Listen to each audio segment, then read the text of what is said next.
In this video जो आप अभी देखने लगे हैं, we'll be solving the paper of May-June 2024 5054 O-Level Physics Alternative to Practical Paper 4-1.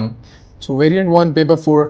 इस पेपर में we have got 4 questions. Question number 4 electricity पे है. It's an experiment designing question. Very important. Make sure उसको सुकून से देखिएगा.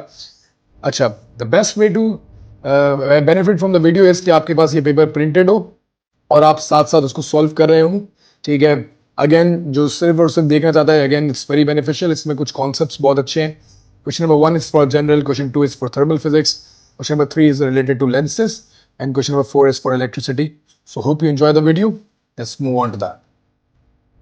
Question number 1. A student finds the volume of a small glass ball marble by two different methods. Method 1, the student places 6 glass balls by the side of the meter rule and as shown in figure 1.1. Make sure that there are no gaps between the balls. Takes reading on the meter rules of the position of A and B shown in figure 1.1. Give your readings to the nearest 0.1 centimeters position of point A and position of point B. अच्छा, point A की position और B की position पे क्या क्या readings आ रही हैं? So point B is 19.7. So point B is 19.7 whereas point A is 10.2. तो ये दोनों रीडिंग्स आपने यहाँ पे नोट कर ली. The length L of the figure 1.1 of the distance between A and B. ठीक है. The length L on okay. The average diameter of the one ball can be found by using the equation L equals 60. Use your answers to A1 to calculate the length L and the diameter D. Give your answers to nearest 0.1 centimeters. अच्छा, लाजमी सी बात है guys, ये जो total length है that is basically for 6 balls and if you divided by 6 you will get the diameter of one ball. Similarly उन्होंने एक equation format में यहाँ लिखा हुआ है. सबसे पहले लेंथ एल निकालने के लिए मैं 19.7 में से 10.2 को माइनस कर दूंगा. So 19.7 minus 10.2 I would get the value as 9.5 जो टोटल लेंथ एल आ जाएगी. अगर डायमीटर निकालना है तो 9.5 I would divide by 6. 9.5 divided by 6 आपके पास जो वैल्यू आ रही होगी दैट इज 1.58. क्योंकि सवाल में नियरेस्ट 0.1 दिया हुआ है तो 1.6 सेंटीमीटर्स कर देंगे. Moving on. The average volume V of one glass ball using the method is given by the equation V is equals to 3.14 d cube over 6. अच्छा, वॉल्यूम की वैल्यू निकालने के लिए 3.14, diameter we already calculated as 1.6. इसको cube कर देंगे, divided by 6 कर देंगे. You just have to plug the values in the calculator. 3.14 times 1.6 का cube and then divided by 6. Your value is going to be 2.14. 2.14. अच्छा, बोलता है the student pours water into the measuring cylinder. The volume of the water in the measuring cylinder V1 is shown in figure 1.2. Write down the value of V1. Volume 1 की value 25, 26, 27. अच्छा, water है, lower meniscus लिया जाता है. ठीक है, lower meniscus लेंगे जो कि हमारे पास 27 है यहाँ पे. So V1 is 27 centimeter cubed. The 6 glass balls are carefully added in the water in the measuring cylinder. ठीक है, the new reading is this. अच्छा, new reading जो हमारे पास है V2 that is 39. The volume of 6 balls can be given by definitely total volume में से अगर मैं माइनस कर दूं initially empty container जिसमें कोई balls नहीं थी 27. So I would get the total volume that would be 12 in this case. ठीक है जी. Calculate the average volume of one ball. ठीक है, 12 बॉल का टोटल वॉल्यूम जो है 6 सेंटीमीटर क्यूब है. So if I divide 12 by 6, so 12 divided by 6 I would get the volume as 2 centimetre cube. That's okay. C part B. Suggest whether method 1 or 2 gives the more accurate value for the volume of the balls. Explain your working. अच्छा, मेरा जो volume है second वाला that's 2.0 and the first one is 2.14. मेरे ख्याल से method 1 is the correct answer क्योंकि method 1 ज़्यादा बेहतर है क्योंकि एक तो ये सेकेंड डेसिमल प्लेस तक वैल्यूज़ दे रहा है एंड मेथड 1 जो है वो सिर्फ 1 डेसिमल प्लेस तक दे रहा है. Method gives more accurate value will be method 1. It gives More precise values.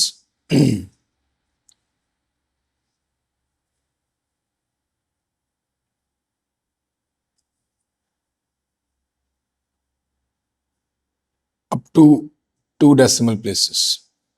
ठीक है जी. The student now uses the 6 glass balls to find the average mass of the glass ball using a small beaker and the top pan electronic balance. Describe the method the student uses. Okay. अब क्या करेगा? First of all, he can measure the mass of the empty beaker. उसने beaker balls का average mass निकालना है. Measure mass of empty beaker. ठीक है. Empty beaker का मास आने के बाद add balls in the beaker, measure the new mass.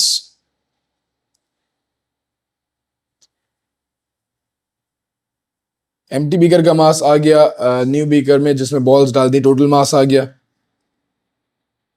Subtract total mass by the mass of empty beaker.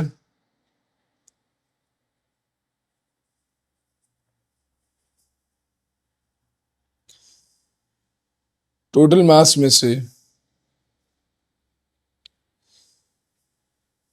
Mass of empty beaker minus कर दोगे तो मास ऑफ बॉल्स आ जाएगा.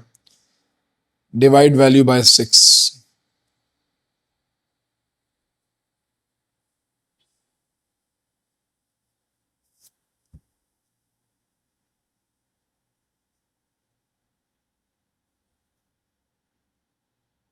Average mass of one ball divide करेंगे 6 से. Total 6 ball का मास निकाल चुके थे. We divide the value by 6 in order to get the mass of one ball. अच्छा जी, moving on. A student investigates how the temperature of the surrounding affects the rate of the cooling of the water. ठीक है जी. The student pours 100 centimeter cube of hot water into the 250 centimeter cube beaker, uses a thermometer to take the temperature of the water at time t equals 0, and temperature is basically 72 at time 0. Record the temperature. तो आपने यहाँ पे temperature record कर दिया, that is 72 degrees. आपने beaker को देखा, scale से लाइन बनाई, that's 72. तो आपने उसको नोट डाउन कर लिया. अच्छा. The student then records the temperature for every 30 seconds. Her 30 second के बाद he is basically recording the temperature down. ठीक है, and the temperature is reducing.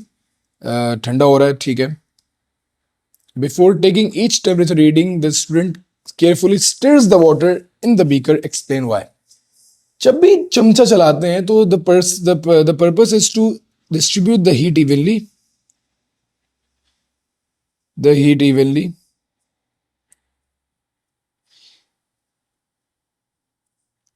To make sure the whole temperature is same.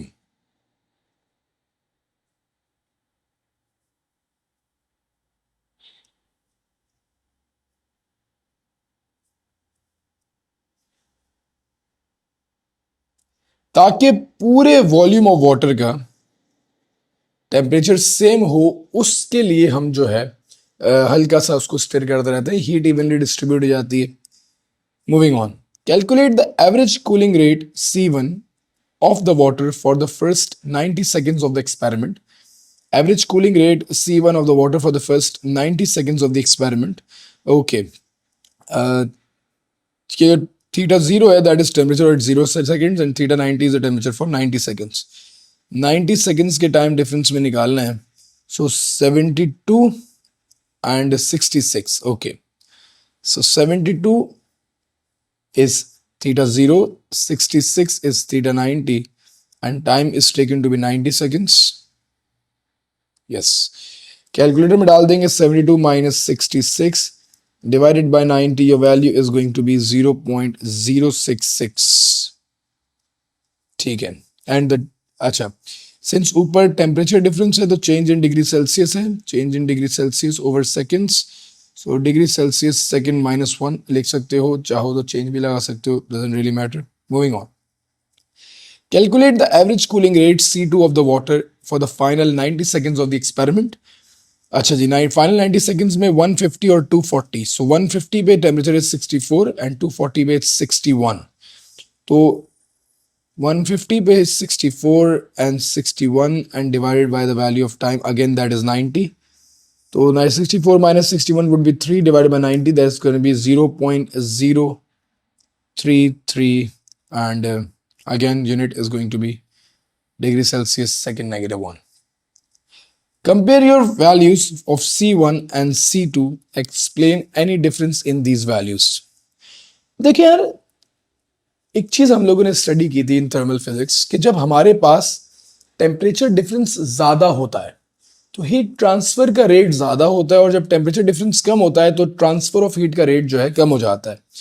तो अगर मैं C1 और C2 में देखूं तो C1 जो है उसमें हमारे पास टेम्परेचर 72 था and it reduce down to 66 because उसका इनिशियल टेम्परेचर बहुत है ज़्यादा था. इधर initial temperature much closer to the room temperature, इस वजह से रीडिंग्स में जो है डिफरेंस है. So C1 is more because temperature is much higher than room temperature.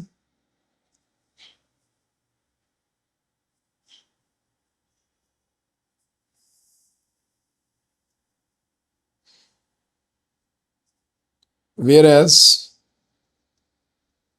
reading in C2 is less as temperature is close to room temperature.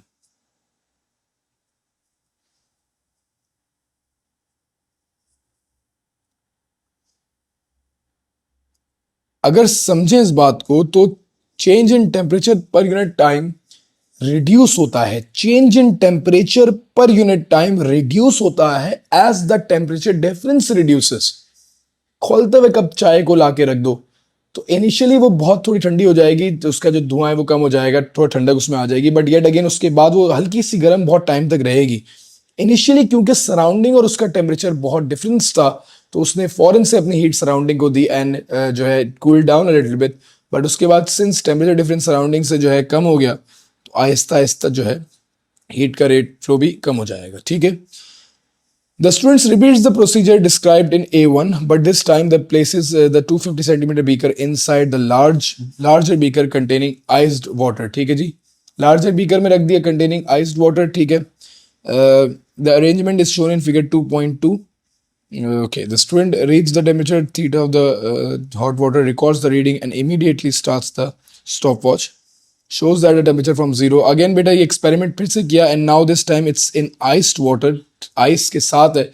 Ice की वजह से क्या होगा, टेम्परेचर जल्दी ठंडा होगा क्योंकि आइस उसमें से हीट को एब्जॉर्ब करेगी एट अ फास्टर रेट. अच्छा, calculate the average cooling rate. सही, एवरेज कूलिंग रेट टेम्परेचर 0 पे 75, 90 पे 57 divided by time is going to be 90 seconds.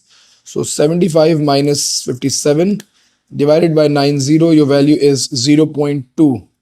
0.2 degrees degree Celsius per second जो आपका टेम्परेचर चेंज हो रहा है, that is higher. Describe how C3 differs from C1. C3 में 0.2 है एंड C1 इट वाज 0.066. तो क्यों हायर है C3 differs? C3 has much higher value as ice would absorb heat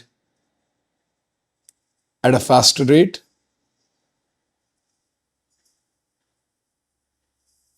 और इसको ऐसे भी लिख सकते हैं कि temperature difference is much higher.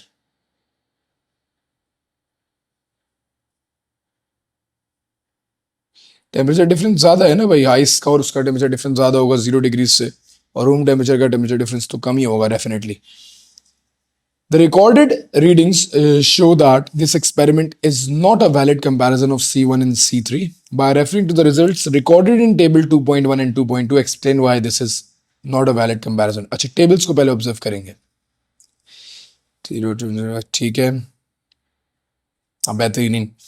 इधर 0 डिग्री पे जो टेम्परेचर था दैट इज 72 और इधर 0 डिग्री पे जो टेम्परेचर है दैट इज 75. तो भाई क्योंकि इनिशियल टेम्परेचर सेम नहीं है तो वैलिड कंपैरिजन कैसे हो सकता है? Initial temperatures are not equal.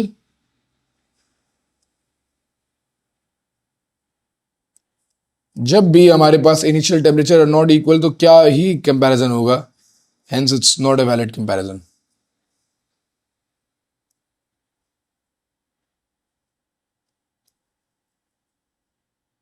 Moving on. State one other variable that should be kept constant to make a valid comparison. चंद चीजें, एक तो सराउंडिंग का टेम्परेचर, सराउंडिंग टेम्परेचर बोल रहा हूँ सॉरी, एक तो साइज ऑफ थर्मोमीटर हो सकता है, साइज ऑफ थर्मोमीटर, क्योंकि थर्मोमीटर उसमें तो थोड़ी सी हीट गेन करता है, and definitely volume of water, जो वॉल्यूम ऑफ वाटर जिस पे एक्सपेरिमेंट कर रहे हैं वो सेम हो ताकि वैलिड कंपैरिजन हो सके. Size of beaker, opening of beaker, ठीक है, जो उसका ओपन हेड होता है वो भी सेम होना चाहिए, ठीक है. सिमिलर बीकर में करें, ऐसा ना हो एक बीकर में इतना ज़्यादा वो ओपन हो गए वो हीट इतनी जल्दी लॉस हो जाए. तो वही बात है कि पिच में चाय डाल देते हो तो that tea gets colder very fast. तो यू नो अगर आपने चाय का भी कंपैरिजन करना है तो कप्स के साइज सेम होने चाहिए. Moving on. पार्ट 3 में a student measures the focal length of a lens. Figure 3.1 shows the apparatus she uses and the position of the lens with a clearly focused image is formed on the screen. The student places the screen at distance d equals 60 from a illuminated object. Places the lens between the object and the screen, ठीक है जी, so that the lens is very close to the illuminated object. Okay. Moves the lens slowly away from the illuminated object until a clearly focused image is formed. On the screen, measure the recorded distance x on figure 3.1. अच्छा जी, measure the recorded distance x को distance को record करना है. तो आप सबसे पहले जो है, बच्चे क्या करते हैं, लेंस से ले लेते हैं. बेटा कभी ये गलती नहीं कीजिएगा, डिस्टेंस हमेशा ये नीचे जो लाइन दी हुई थी यहाँ से लिया जाता है, ठीक है जी, ताकि आपके पास गलती ना हो. 4.8 आ रहा है बेटा मेरा डिस्टेंस. सो x की value I am getting as 4.8 centimetres. Moving on. Use your answer to calculate the value of u. ठीक है, the figure 3.1 is drawn to the scale of 1/5 of full size. अच्छा, 1/5 हुआ है. If my value is 4.8, तो इसकी जो actual value होगी that would be 5 times that. So the value of u आएगी that is going to be 24. ठीक है. Deduce the image distance v, the distance from the lens or to the screen when a clear image is seen. अच्छा.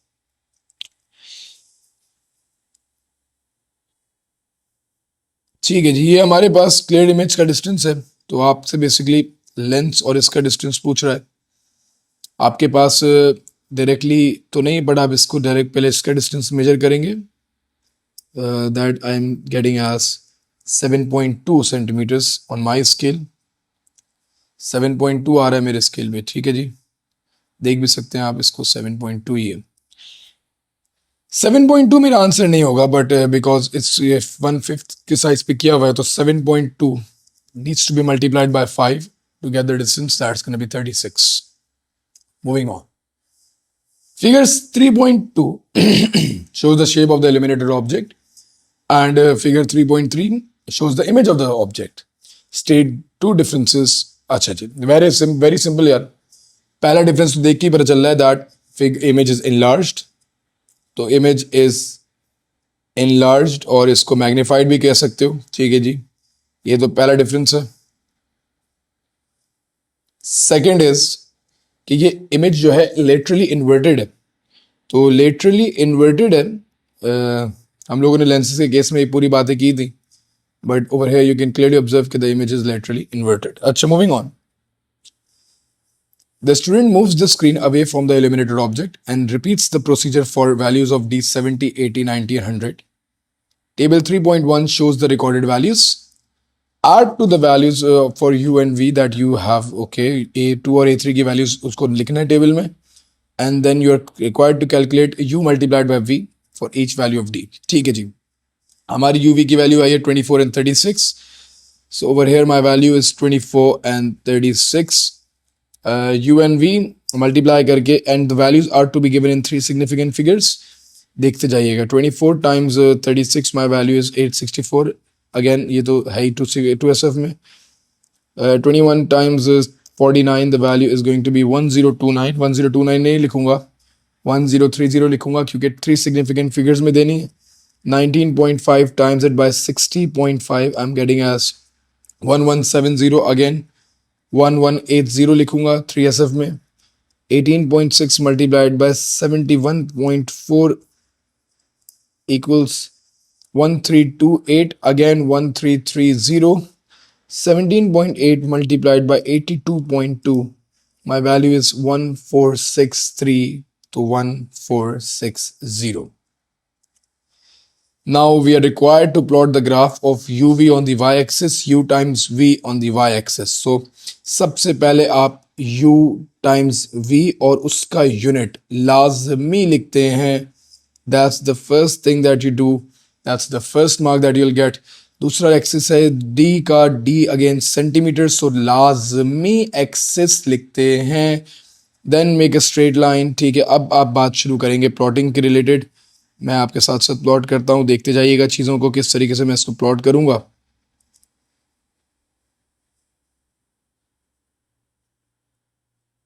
Moving on.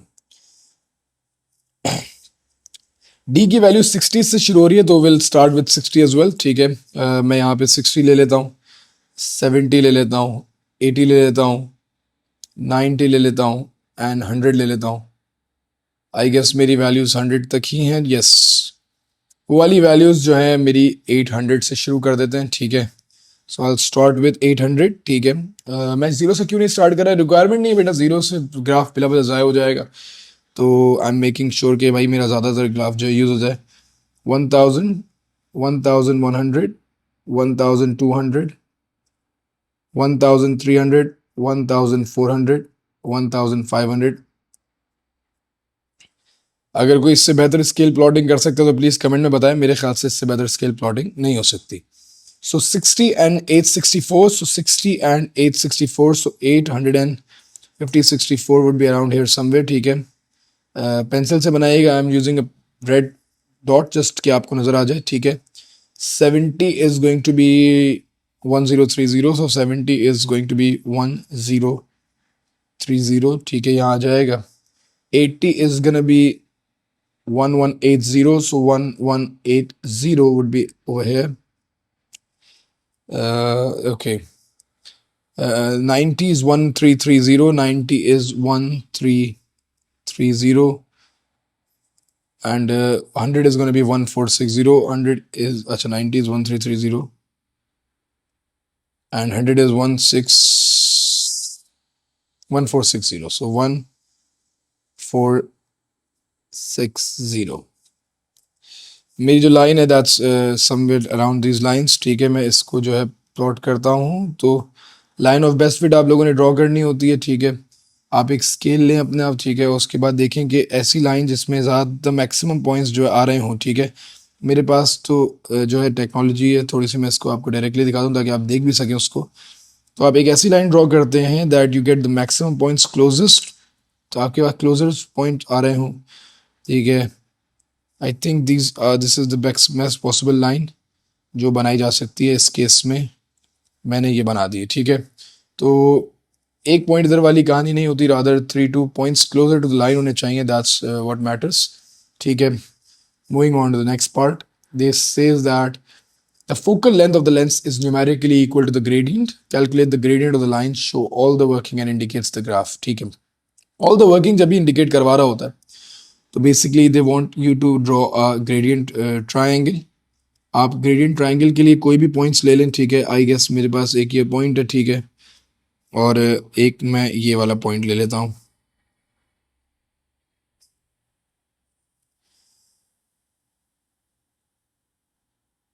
आप ये line straight paper में बनाएंगे. ठीक है, एज इट इज़ बनाएंगे.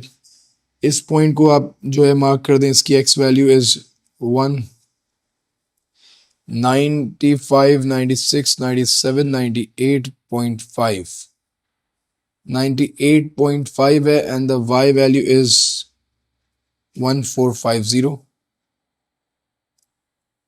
इस पॉइंट पे जो है मेरी जो x की वैल्यू दैट इज 65 और जो y की वैल्यू है that is 90, 920, 30, 40, 945 around somewhere between those lines. So 945. Again gradient निकालना है. So y2 minus y1 over x2 minus x1. So just name the coordinates x1 y1, x1 y1, x2 y2. Gradient का formula लगा दें. 1450 take away 945. divided by 98.5 minus 65, ये value would be, मेरे पास 15.07 आ रही है, आप के पास भी कुछ आ रही होगी, वो नोट डाउन कर लीजिएगा. 15.07 आई am getting a value.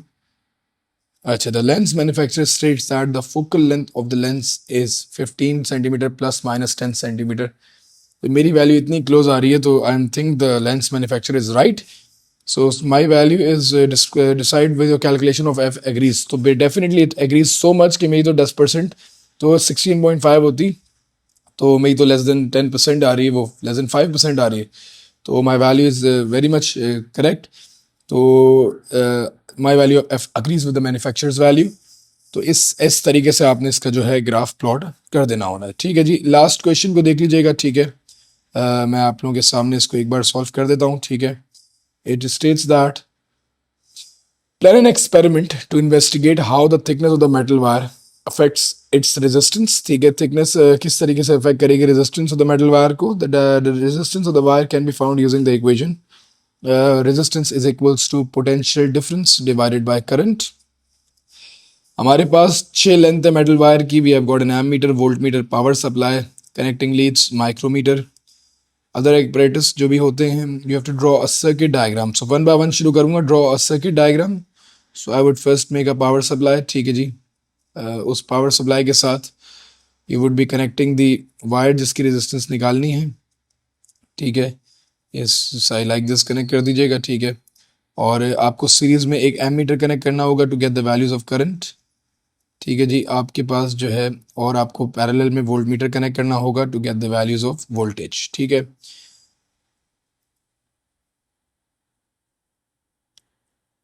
Basically आप एक्सपेरिमेंट में कर रहे क्या हो, लेबल करनी है. ठीक है जी, आप जो है लेबल का वैसे बोला हुआ तो नहीं है, बट चलो मैं इसको लिख दूंगा. वायर, ये हमारे पास बैटरी है. Battery comes under the heading of power supply, तो इसमें परेशानी होइएगा. ये एमीटर है, वोल्ट मीटर है. अच्छा जी, state explain how you would carry the investigation. तो ठीक है, मैं start off with the first line. Place wire of different diameters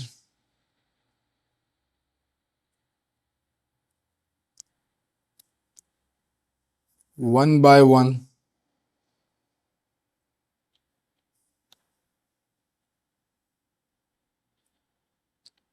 and measure voltage and current values by voltmeter and ammeter.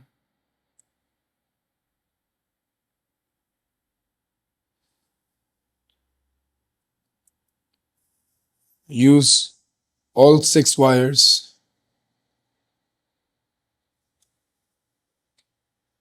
get the set of values.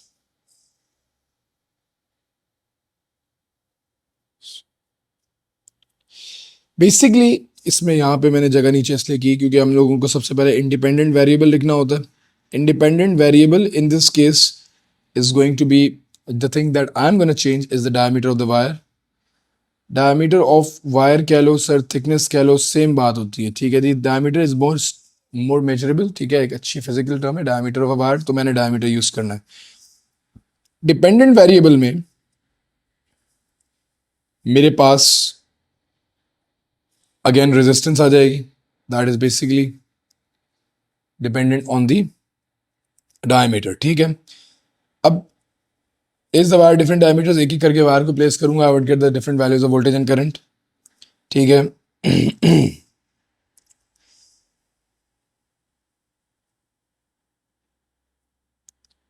यहाँ पे मैं चंद बातें करता हूँ. Make sure voltmeter is connected in parallel. Voltmeter is connected in parallel.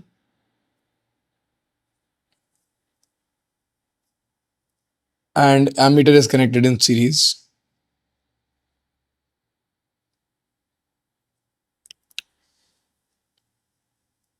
Measure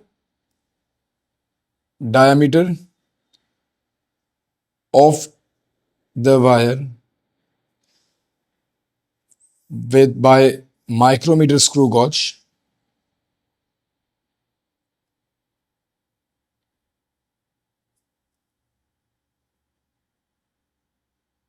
ठीक है जी, ये आपके पास आपने वोल्ट मीटर के पैरेलल में कनेक्ट कर दिया, एमीटर सीरीज में कनेक्ट कर दिया, डायमीटर मेजर कर लिया, डिफरेंट रीडिंग्स निकाल ली। ठीक है, ये आपने जो है इन्वेस्टिगेशन को कैरी आउट भी करवा दिया। कीप जो कांस्टेंट चीज़ें, कीप टेम्परेचर ऑफ सराउंडिंग्स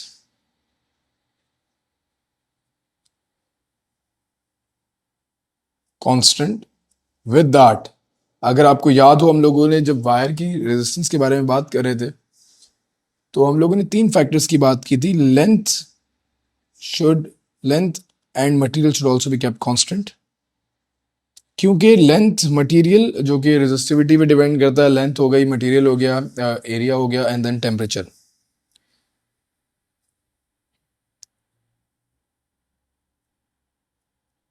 ये चीज़ें कांस्टेंट रहेंगी तभी हम लोग एक बेहतर तौर पे डायमीटर के अगेंस्ट रेजिस्टेंस की वैल्यूज निकाल सकते हैं। ठीक है, फिर इसके बाद हम टेबल ड्रॉ कर लेंगे। ठीक है जी, तो टेबल में I would be keeping the readings as सबसे पहले थिकनेस, डायमीटर की reading that would be in metres. ठीक है, वोल्टेज की रीडिंग, वोल्ट्स में I would get the value of current, amperes में I would get the values of resistance, ohms में। ठीक है, तो ये सारी वैल्यूज जो है हमारे पास आ जाएंगी।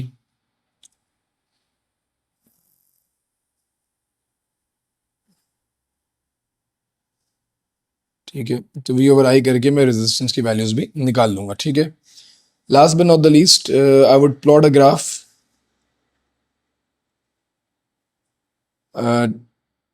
diameter on x-axis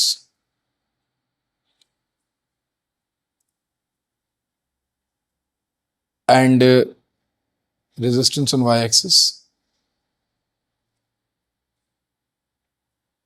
to reach a conclusion. And what I recommend कि आप एक प्लॉटिंग हल्की सी करके वैल्यूज भी लिखा दिया करें। ठीक है, रेजिस्टेंस ओम्स में, डायमीटर मीटर्स में, and then you're done with the whole paper of May June 2024 paper 4-1. And please like, share, subscribe. I hope you understood all the concepts. See you.